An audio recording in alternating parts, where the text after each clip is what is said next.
দেখেন জিলাপি কিভাবে বানাতে হয় আসলে দেখাবো। ভাই একটা কড়াইয়ের মধ্যে কয়টা জিলাপি আটে?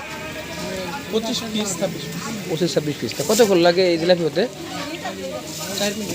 4 মিনিট। মানে অনেক টাফ, দেখতে পাচ্ছেন তেলের বলক আসছে দেখেন যে।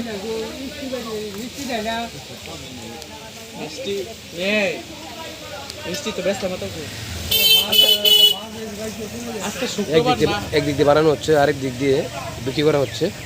মানে শেষই বলতে চলে, অনেক চাহিদা।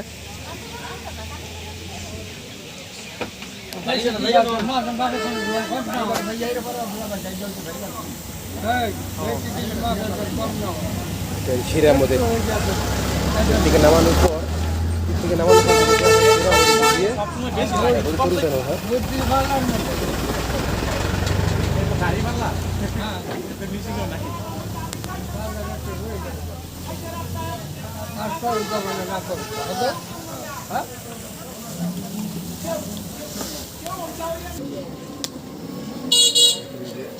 লাকড়ির তুলা দিয়ে বানানো হচ্ছে।